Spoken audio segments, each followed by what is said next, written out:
Hello everyone, this is CyberEric with another gameplay explained video. This is for Pokemon Legends CA, and it's also going to be doing a little mini review at the end.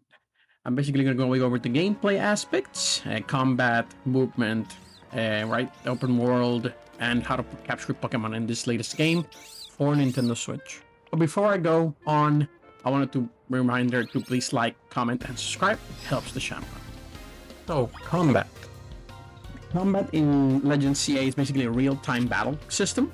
It's actually not a turn-based system like every other basically previous Pokemon game that I can recall from the mainline games, including Legends Arceus, and I'll show that in a second. But basically, you're moving around and you're basically going to be focusing on the Pokemon. You select moves based on the different face buttons that you have on the controller.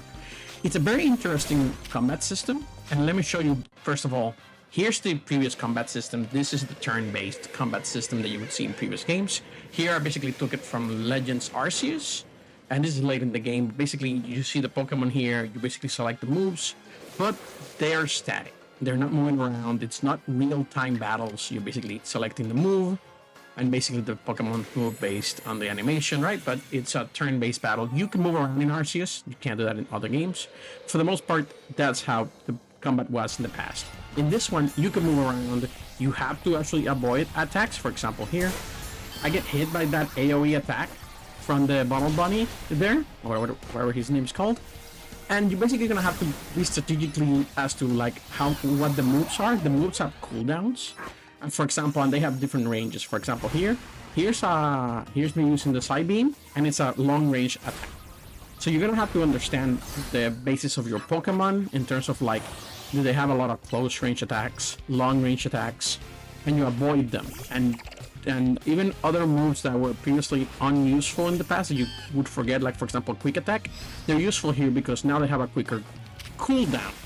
So for example, the bigger the attack, the longer the cooldown. For example, Giga Drain here, it'll take a long time for the cooldown to come back. So it's a strong move, but it also takes a long time for me to be able to use it.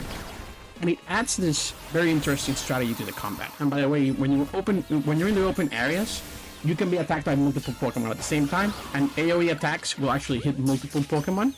And here I am physically fighting some Pokemon in the open area and capturing them, and I'll go over that in a little bit for a second. But that's the basis of the combat. You're gonna have to try it for yourself. Another thing is the open world. When you're basically running around this open world, you're not gonna have this like jungle areas or different environments. You're basically going to be stuck in this Luminous City, which is the previously known city in the Pokemon lore, and you're going to be able to find different items, capture wild Pokemon, like you see me here capturing one. This is just completely out in the open on the open world. You're going to be running around, talking to NPCs, completing different side missions. You're also going to have a map, and here's basically showing this is the entire map of the game. You're basically stuck in this giant circular city, at least from the 20 or so plus hours that I played. And you're going to have different zones like wild zones, and I'll cover those in a little bit separately in the video now. And where you basically get to go in and capture Pokemon specific to those wild zone areas. So the city is basically separated between obviously the lower areas, and you can also go up to the rooftops. You can take stairs, ladders, or these teleporters, and you're going to be running around finding different items. Also finding different Pokemon on top of the rooftops here and there. As you can see, I have PG in the background there. And you're also going to find different environmental constraints like these rocks, and you'll be able to use the different Pokemon to basically remove those obstacles from your path. You're obviously going to have your very trusty Pokemon centers. These are classic Pokemon places where you get to heal your Pokemon and buy different potions, Pokeballs, etc. etc. So the zones. So the reason I mentioned zones is because there's two specific zones that you want to cover. One is the wild zones. This is the one where you're basically going to be capturing Pokemon, and you're going to be looking for different Pokemon there. Some of them are going to be hidden. For the most part, most of them are just out in the open. It's not random battles, for example, like it was turn-based in past Pokemon games. You're going to be able to see the Pokemon on the ground, and you're going to be able to either sneak up and throw a Pokeball to capture them, or you're going to be able to fight them, lower their HP, and then try to capture them. The other major zone that you're going to be able to see is called the Battle Zone. And this Battle Zone is basically, they come out at night, and you're going to be basically having a lot of trainers in those zones, and you're going to be able to fight them, or they're going to challenge you, or you can sneak up on them. For example, here I am sneaking up, or trying to sneak up on this enemy. And if you sneak up on them, you can start the attack by basically having a little bit of an advantage there. You can 1 KO if you have like if you have the right combinations. But basically, you're gonna have to understand, and you go into those battle zones, and you're basically gonna be fighting all these trainers to basically get points. And I'll explain that in a second, because the game's called CA. The goal of the game, or one of the goals of the game, is to rank up from rank C at the bottom all the way to rank A, like the top Pokemon trainer, champion, etc. And you're gonna be fighting all these different trainers, and that's how you're basically gonna get a lot of XP, combat XP, but also that's how you get the points to move up in the world. So you're gonna have to go into these battle zones to fight these trainers.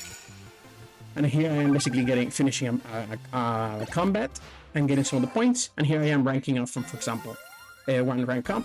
And this is basically gonna be the flow of the game, where you're gonna be running into these battle zones or wild zones and fighting Pokemon. So capturing Pokemon. Capturing Pokemon in Legends CA is a little bit similar to Legends Arceus, but for example, you're running around, you can lock on, you can draw a Pokeball. And obviously you can either capture or not. You can also fight the wild Pokemon, and once you fight them and you knock them out, you're gonna have an open chance to draw the Pokeball. It's not a guarantee after you knock them down if you capture them, but you have a much better chance. You can also, as I showed before, you can also capture Pokemon out there in the wild. So if you want to see a Pokemon, I can knock him down, build a Pokeball, captured. And that's basically the flow of how you're going to capture Pokemon. And you're going to be running into these wild zones. For example, here I am in a level 30 wild zone. I'm going to capture the Slowpoke using a Great Ball. If I draw a regular Pokeball, it's not going to really capture it. So you're going to have to start now the managing. And that's basically classic Pokemon lore and strategy. Right? And here I am fighting another Pokemon, and then just basically knocking him out in one shot and capturing him. That's gonna be how you're gonna be capturing those Pokemon. And there's other ways to get different Pokemon in the game, not just by capturing. There are gonna have these side quests and missions that allow you to get other Pokemon. Like for example, you know these characters here, and you'll be able to get one of them later in the game. So real quick, menus and things you can do. To evolve Pokemon, it's no longer in battle because it's real time. You have to go into the menu once the Pokemon is ready to evolve, and you basically select that you can evolve the Pokemon in the screen, which is actually a very nice feature because you basically get to select when you want to evolve them, rather than having to fight and level up a particular thing. Once they're at the level, you can evolve them anytime you want at the menu. So you just wanted to show that evolution. Also, another great thing is that you can change moves anytime you want from anything that the Pokemon has learned. This is a great feature from Legend Arceus that is back in this game, and it's even easier to use now. You can just select, move the items around, move the different moves that you have for the different Pokemon, and you can select from your available TMs, technical moves, or your available moves that the Pokemon knew before or learned in the past, and you can find all these kind of things. Lastly but not least, again, one of the main features of Legend CA is the ability to be able to Mega Evolve. And this is a return for, obviously, this Luminous City. And it is a very fan-favorite way of evolving the Pokemon. And for example, one of the features of the game is going to be that you're going to be fighting this Rogue Mega Evolution Pokemon.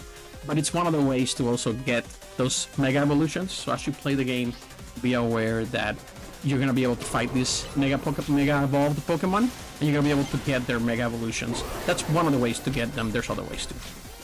And they're very nice, fun boss battles. So for example, here I am basically showing another Mega Evolution for Absol, which I fought, and I showed there, and then you're basically going to get to use his own Mega Evolution yourself, and then I'm fighting another Mega Evolved Pokemon there.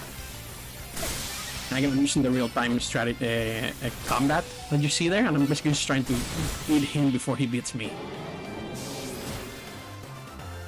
Alright, so last but not least, I wanted to also showcase real quick the online features. There are different ways to play PvP online, ranked battles, etc, etc. There are different unlockable items that you can get from this, but it's basically like a battle royale kind of mode. It's a lot of fun, but it's not exactly really competitive. Or I don't know how it's going to make it competitive because it's basically a battle royale for players. Whoever gets the most knockout wins.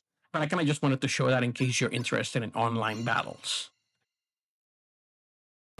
And also, of course, you can also trade Pokemon You can trade online. There are different side quests that will also allow you to trade Pokemon with different traders. For example, there's an early quest, just for FYI, and if you capture a Pikachu, not a Pichu, a Pikachu, you can trade it for Heracross. Pretty strong Pokemon, particularly at the beginning of the game, but you can trade Pokemon in the game, particularly also with online other players. So final impressions for Pokemon Legends CA. And it's an interesting take on the Pokemon formula. I personally like the real-time battles. I think it is an excellent way to revitalize the combat for these games. I overall think it's a great change to real-time battles for Pokemon. I think it really works to be able to dodge attacks and move things around. And overall, I think it's an excellent combat system. The issue with Legend C is honestly the urban setting and the exploration. Being stuck in the city alone is kind of a little bit boring, which I can see a lot of the criticisms that people will be having. For example, here I am in the rooftops fighting some Pokemon. It's a lot of fun. Capturing the Pokemon is still fun, fighting them is still fun, and grinding, level up your Pokemon is great. But the urban setting can just be a little bit lackluster. But again, the combat is good, capturing Pokemon is great, and it just feels overall like a great title. Overall, yeah, these are basically my impressions. Again, the boss battles are some of the best parts of the game. And if I had to score it, it would honestly be like an 8 out of 10. I think this is a great Pokemon title. You just have some lackluster things with the open world. But yeah, thanks for watching this gameplay explained video. Let me know what you think of Pokemon Legends C in the comments. And also, please like and subscribe. And as always, have a good one, everyone.